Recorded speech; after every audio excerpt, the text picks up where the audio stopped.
Hi, my name's Sarah Chapman. This is my husband. I'm Trent. And we're here to share with you something that's really amazing of something that I've learned as a woman in regards to sexual intimacy. Have you ever wondered what exactly happens to your body during sexual activity? Men or women or both? Well, we're talking about women today, but about a woman. Like, have you ever wondered how we work? Yep, I've never been able to figure it out. So Yeah, and so that's why we're here to share with you. we've now figured it out. We've now figured it out. There's a lot of therapists and sex educators out there that kind of share this female sexual response cycle. This one in particular that I'm going to be sharing with you today has 5 phases, and this has just been something that I've really learned a lot from, and I teach it to other women, and a lot of women resonate with it, and they've really gained a lot of insight to the power of this cycle. So, from a man's perspective, when I understand how she works as far as getting warmed up and getting ready for sex, and how it's different than a man, since we're so, again, men are like ready, right? Women have a different process for getting ready for sex. So I always thought Sarah was broken because she didn't respond the same way as I did. So I thought, well, what's wrong? Why isn't she interested in sex at the same time I am? And so understanding this has helped me to help her prepare for sex better, being aware of her sex response cycle and not just expecting her to be like me and thinking something's wrong with her because she doesn't respond like I do. And so a lot of men could benefit from understanding this because they won't try to fix or change their wives to be like them. They'll understand, oh, I gotta work with her process of arousal and becoming ready for sex. yeah, we're just a little complicated, okay? It's just how it is. So we're just gonna jump right in and share, and the first step to this is actually called warm-up. Now your body, this is something that you do outside of the bedroom.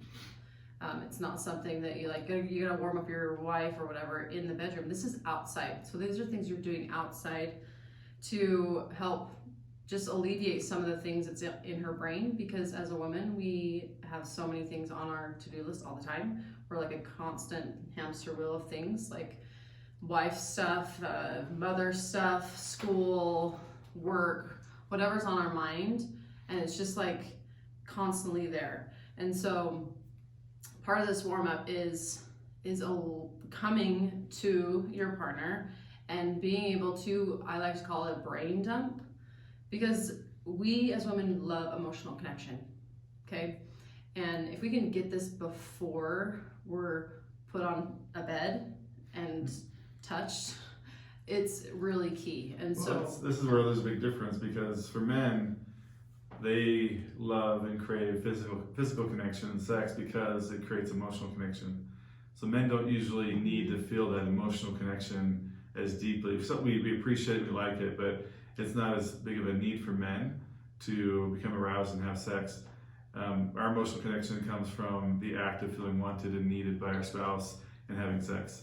So for us, it's like, oh, that's an after thing. Whereas for women, they need to feel that emotional connection before they want to connect physically. And so as men, we get to learn, like for Sarah, by serving her throughout the day, looking for ways that I can help lighten her load. Those are ways that are the arousal phase, or the warm-up phase for Sarah, is me looking for ways of serving and showing love to her. And so that's something that's really interesting, is that my natural thing would be, oh, let's sexually connect so we can feel emotionally connected. But her natural thing is, no, I want to feel emotional connection, and then I'll be interested in physical and sexual connection. Right, because as women, we want to feel safe. And that's part of why we need to connect that emotional way. And so being able to brain dump and really express to them what's on our brain, so that, when we're not in the middle of sex and wondering about taking out the trash. Like, you've all been there, you've all done it, I'm sure, many times. But being able to just... Yeah, and they can tell when you're totally what do you think present. about right now? What's your checklist? Yeah.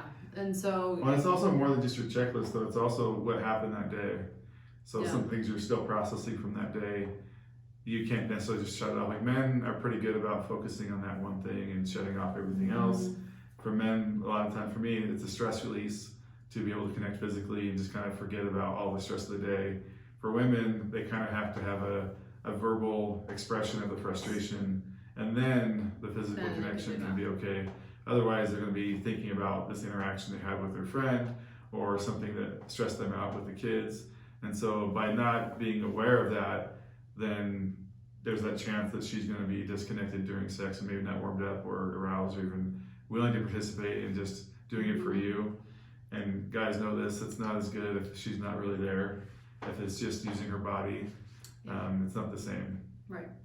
Another part of the warm-up is, and he kind of touched on it, the service part, aspect of it, which is the 5 love languages. So if you're familiar with Gary Chapman, he's wrote books about this, and it's just very powerful and very simple. You have acts of service, quality time, gifts, words of affirmation, and physical touch. Notice I said that last. And we give and receive love in one of those 5 ways more prominently than the others. So for me, mine is acts of service. So I love seeing Trent serve me in ways like he just recently built a fireplace, rebuilt our fireplace for us, or even the simple thing that's vacuuming the floor or something like that, of that nature. For him, physical touch. Right, and so even just the act of me just touching here, or just giving him a little scratch on the back of the head, like those are the little things. It's not so much like sexual, physical. But sexual, it's physical nice. is great. So. Right, but just doing those kind of things throughout the day to kind of keep them aware. And then of course the gifts and words of affirmation and quality time. So I highly recommend go take the test if you haven't. It's 5lovelanguages.com. Is it the number 5 or spelled out? It's spelled out, 5lovelanguages.com. And go have that test taken for the 2 of you, and have that conversation and see where you guys fall. Yeah, we had a really big disconnect there because I would try to get physical with Sarah thinking that's me expressing love to her. She would see it as, why are you just coming on to me? Yeah. You haven't served me. And then she would serve me and like clean the house, get home and food's ready. And she thinks that's her showing love. And I'm like, why don't you want to have sex with me? And so we had this. See how that was. Her love language and my love language were not matching up because I was trying to show love in mine and she was trying to show love in hers, versus switching and saying, no, I'm going to serve her. She's going to connect with me physically. And that's how we can express love to each other. So we thought we were expressing love, the other person wasn't receiving, but it was just we were miscommunicating there. Yeah. So that's the very first step, guys. So this is things you're doing Warm up. Outside the bedroom. Okay, so now that you're recognizing these things and you're taking note of what you're doing for each other, then the next is called. Well, before you go on to that, I think one important thing that we didn't highlight is actually talking about this with your spouse, because just because they share their love language doesn't mean that's necessarily the one thing that you need to do. It could be several different things. And so finding out from Sarah, how can I serve you today? Or how can I serve you this week? I can just ask that, and then she'll say, oh, actually, I want you to do this. If you do that for me, it'd be great, because I don't have time because this is going on. And so by asking and communicating more regularly about how you can express love, that reminds them that you are thinking about them, that you want to show love to them. And it's not just like, okay, I'm going to check the box type of thing, but I actually sincerely care about her and her well-being, and I want to serve her to show I love her, show her I love her. So that's something you need to communicate about, is what are the things that helps your spouse to get warmed up, and identifying those things and specific things. And over time, they may change. So constantly talking about that helps you to really understand what you can do to help your spouse feel that. Yes, perfectly. Awesome. And so then you move into the second part of the female sexual response cycle, which is arousal foreplay. Okay? So when you think of foreplay, what do you think of? Right? Like physical touching. Physical touch, right? So as a woman, though, there's other things you can do. There's other things you can do, because for the longest time I suppressed a lot of that. So when I would start to feel some sensation, I would like shut it off, and I'd like turn it off. Like your brain is your largest sex organ, so I'd speak to it like basically like, when I'm feeling something, just nope, don't go there. It was just because of your beliefs. My beliefs around sex and what I believed about it. Which was that it was not a good thing. Right. It was. So when I feel those things, I'm like, oh no, I know where this is going, and that's not what I want to do, right? So, But foreplay and arousal, just learning the anatomy of your body and why those things happen, your brain does send that signal and it shoots down to your clitoris where you start to feel those tingly feeling and that sensation, depending on what you're doing. One of the biggest things that really made a big transformation for me in regards to this particular part of the cycle was just the simple thing of lingerie. I know. You're like, what? No, because I had... Once you changed your view of it. Right. Before it was, oh, it's just for him. I'm putting this on for him. Yeah, it would be off in 5 seconds. He's gonna throw on the floor and stuff. So yeah, but when I learned and understood that actually lingerie is for me, and for me, like putting it on, feeling it, like whether it be lace or con, whatever it is, and feeling beautiful and sexy in it was something that I was like, oh wow, okay, this is actually, I'm feeling very empowered in this. And as you begin to move in it, because movement creates emotion, that's the important aspect to this second part of this phase, because when you're moving around in it and you're creating that foreplay, then those sensations really start to ignite, and then you're starting to feel. When you've decided sex is going to happen, Sure. you sometimes will still wear lingerie before, not just like a few minutes before, but an hour or so before or more. Just being in that, and you might have clothes on top of it as well. Just being in that gives you that sense of brush your teeth in preparation. Yeah. Fold laundry in it. Obviously, I mean, a good one, of course, put it on underneath your clothes on a date night, whatever, right? So that's just a simple thing, and massage is another great foreplay kind of option, but that was really prominent for me in that part of the phase. Another thing that Sarah recently started doing, which also is for her, but I enjoy, is kind of like a dirty dancing. Yes. So it's real dance, but with sexy choreography, okay? And that, once again, movement creates emotion. And when you're moving your body in different ways that you're not used to, and you're moving your hips, like, you just, like, whew, you just align into this, like, sexual goddess or something. Like, I feel like it's just been really powerful for me to really feel in my body, because once again, I suppressed it for so long, but to feel my body and just like connect with myself in that way, and to just feel that confidence. So what stage is the choice made that you're going to have sex? Is it, do you wait till you're turned on, or I know it's different for women? Sure. No, I for me, it's when I'm turned on that I make that choice. So you wait till then? Yeah. So the foreplay, the warm up and the foreplay, you haven't decided yet? Yeah, you haven't decided yet. Okay. Yes. Just clarifying. See? Yeah. It's very important. So after that's happened, now we move into number 3, which leads to desire, right? Because now we got to move into that choice. And I think this is the biggest hang up for a lot of us women, right? Desire. Because men, it's usually, I see Sarah naked, the desire's there instantly. There's no need for foreplay, warm up, you know, it's visual, and okay, I can see where this is going, and let's get going. Let's get to things. But it doesn't work. It can work for women sometimes, but sure, most of the time it's not that way. Yeah. So we're not designed to be thrown on a bed and penetrated right away. Desire comes through. So you got to think about this: warm up, arousal, and then desire. It's not warm up, desire, then arousal. Mm-hmm. So that's something that's a lot of people don't We catch. get that switched up, right? You think you have to say yes, then go. Like you have to tell your brain yes, then to do. But go back to that arousal, like creating movement first, feeling that sensation. Then your brain's like, oh, I want this. Okay, maybe this is where this needs to go. Does that make sense? I think that was huge for me when I learned that, because I had it obviously reversed. Because that's what dominates, like in our culture, it dominates the way that men work and the reaction sexually that men have. That's thought to be normal, and women's response seems like it's abnormal because it's not talked about. So once we've talked about it and understood it, and as a couple, if you talk about it and you understand it, it makes it a lot easier to say, okay, she's not broken, my way's not the right way, it's different because we have different ways that our brains are wired and our bodies work. So Yeah. working with that versus against it makes it to where we both feel sexually fulfilled when we do connect, versus her feeling like I forced her into something that she didn't want. Instead, she actually feels like she's warmed up and ready by the time that we do have sex. Yeah. So now we're moving into this decision of desire.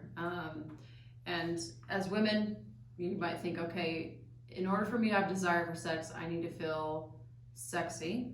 I need to feel like I need to have this romantic environment ready and set for me. I need to feel attractive. I need to feel like all the feels. We're all about the feels. That's fine. But really, your desire is dependent on only 3 things, you guys. And another thing that just like blew my mind. 3 things. 1 is a healthy attitude towards sex. Now, we mentioned before, I thought sex was dirty, and that was my belief for first 16 years of my marriage. It was just awful. And so that was definitely a strike 1 for me. Just viewing sex in a not healthy way definitely killed my desire. The second thing is an inability to become aroused.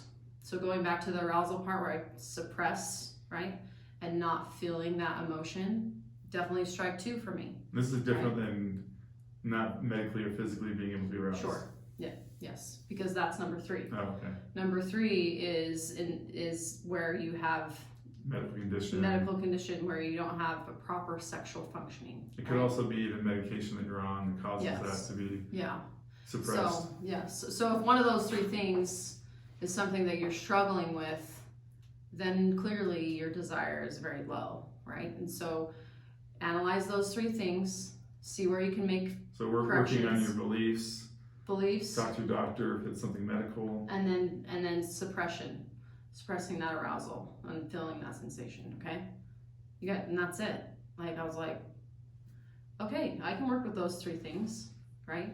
So take those into consideration as you like analyze where you're at currently. Okay, so then after you've had that, and now you're feeling like, okay, I'm ready to go. So this is step 4. This is number 4, is orgasm. Okay, so you're on the bed. We're going from warm up, arousal, desire, orgasm. Yes. Now orgasm. Okay, as a woman, this is where anatomy is really important, right? So you have this is your vulva. You have your clitoris right here on the tip top. You have your labia majora and the minora, so the inner and the outer lips. And your clitoris is right here on the tip top. Basically, if you take your pinky and you see the end of it, that's about that size, okay?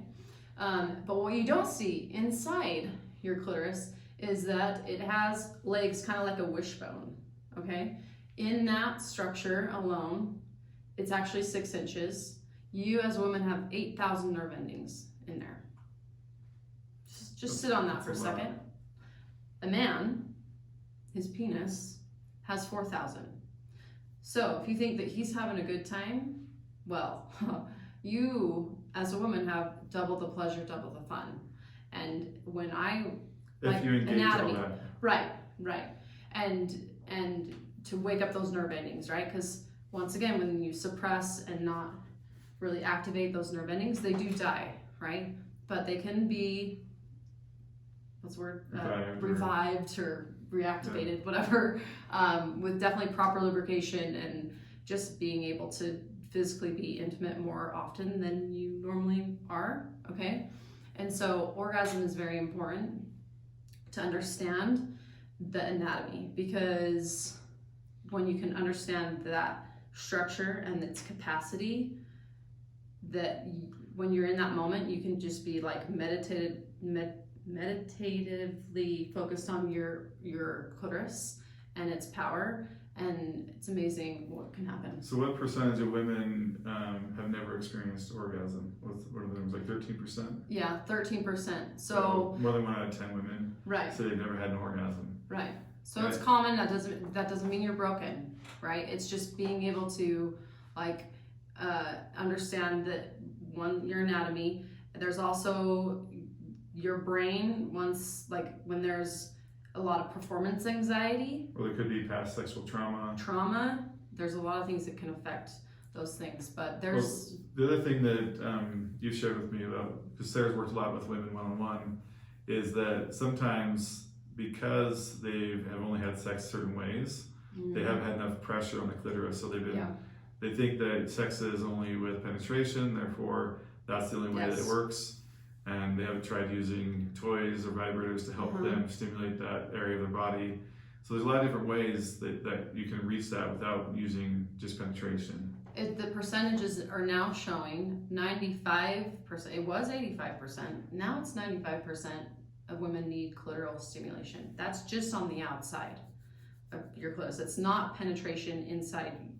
There's part of the clitoris inside, but right. Oh, sorry, like on the outside. Okay. So there's 5 different types of orgasms you can have. One is through clitoral stimulation. Second is through vaginal, just through your vaginal walls, feeling that pulsation within your vaginal lining. And then third is through nipple stimulation, just playing around on the nipples. And then fourth is your G-spot. Your G-spot is can be found right below your pubic bone and in the inside, and kind of do like up and under. Like take your fingers and like do your clitoris there. So basically up and under here, about that far in is usually where the G-spot is, right underneath it. It's right next to your bladder, so you feel like you have to pee. And so you'll go pee and go eliminate, right? And then you come back and then they'll go find that spot again, and you're like, oh my gosh, there it is again. No, they've hit your G-spot, okay? So with enough stimulation, you can experience a G-spot orgasm. If you've heard the term squirting before, that's actually where it comes from, because there is some moisture that's in that actual substance of the G-spot that actually squirts outside. Not just urine. Yeah, right. And then the last one is anal. Okay, so going back on the back side. Now, some women, like I said, can't feel the vaginal penetration and feeling that vaginal orgasm. But once again, our clitoris really is that 6-inch structure. So if they hit it from the back side, they could still hit your clitoris from the back side. So that's where you can have that. For some women. For some women, yeah. So those are just 5 options, right? You don't have to, if you have never experienced all 5, that's fine. You don't need to experience all of them. This is just the education part. Okay, so that's your orgasm phase on number 4. Now, before you go on, for those that have never experienced orgasm, what are some things that you would suggest they do? Because obviously there's the mental side. Mental side is the biggest part of it, of course. Yeah, so just, right? And how do you overcome that though? Is that like one-on-one type stuff, or is that something they can do with therapists, or? There's both of those things. I mean, you have your own kind of education. I personally have never obviously had a problem with that, but I've had a lot of women who've come in and talked to me about, their blocks and stuff, and they've had. Well, Sarah has had a problem with sex. What she's saying is that even when the times when she'd suppress it, once she got going, it was not hard to orgasm. Right. So she did have a problem with desiring and letting herself go, but once she got to that point, then it was not a problem. So with some women, they can feel arousal, they can feel pleasure, but they for some reason can't get to orgasm, and they feel like they're broken. But there are ways to deal with that and to try to. And some women never have to, and they feel like there's a fulfilled sexual connection without having to experience orgasm. But because it's so talked about, I know that many women, if they haven't experienced it, still have that desire and want to try and figure it out. Yeah. So it's not like it's a bad thing to try and figure it out, but it's also not the only thing that is sex. And so hopefully that reduces some of the anxiety of performance and thinking you have to reach that in order to feel like you're actually having sex. Yeah. And of course, there's external things that you can try, creams and gels and whatnot, that have helped some of my clients as well. And just making that connection between your brain and your clitoris, that's the key, and just focusing on it. Might also need just a much longer warm-up and arousal period. Yeah, double what you like. Men go slower. Go double what you think. Cut the time in half, or double the time that you usually take, and then double it again. Probably. Because you're probably going a little bit too fast for her. So her arousal and her warm-up and her desire is not built enough. And so it's hard for her to experience that if she hasn't gone through that. So Yeah. some women are quick and some women need a lot of time. And so if she's never experienced that, it might just be because it's always been a performance thing and a rush thing, and she doesn't feel like she has the time.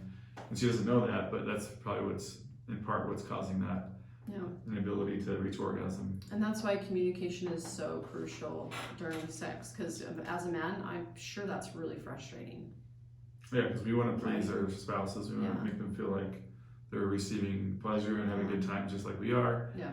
And so even with, like, when Sarah's not in the mood, but she's like, oh, let's have sex anyway, I still want her to have pleasure. That's like the desire that men have, is they want to please their wife. And so that's normal to feel that way, but don't put that pressure on your spouse, because then she feels like she's got to perform in order to feel like you're good enough. And so it shouldn't be about you feeling good enough, even though it's nice to have that connection and feeling like you're both receiving pleasure.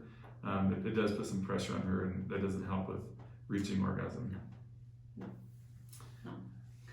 So now that we've had our orgasm and we've had this amazing connection and time, You roll over and go to sleep. That's what you think, right? We're not like really good at this part. I mean, we've done it, right? It probably would improve a little bit in our relationship, but sure. But anyway, it's not critical in all aspects of your sexual response cycle. So the fifth one is something that's probably not done by most people, and it's optional, but it's also really good for your relationship. Yeah, and it's called afterglow. Fun name, right? So you go clean up, because I like to clean up. Okay, I just like to clean up.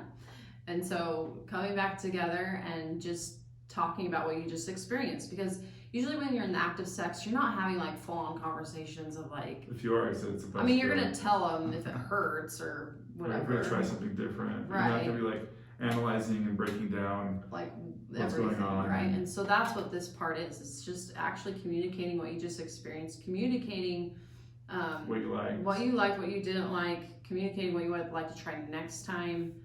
You can even get deeper and like ask questions about, whatever, like. Sometimes we don't even talk about necessarily sex, but just hold each other and just talk about other things that are important to our relationship. Yeah. So it doesn't have to be a breakdown of the performance, or We're just giving you ideas. It can just be simply cuddling, and not just like, okay, sex is done, now we're done, move on. Because that's what I felt like for a long time, where he would just roll over and he could fall asleep, and then I'm like wide awake because that's what I do, and then I'm like, well, that was cool. I'm glad I put you to sleep. So I was glad as well. Well, yeah.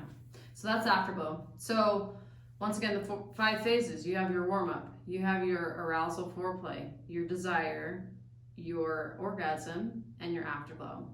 And that completes what happens to your body during sexual activity for a woman. And that's a lot more complicated than most men. Yeah. So have a discussion after this video. Talk about what resonated with you, what things you might need to work on, communicate those things to each other, and figure out how you can really understand each other better and connect on a deeper level.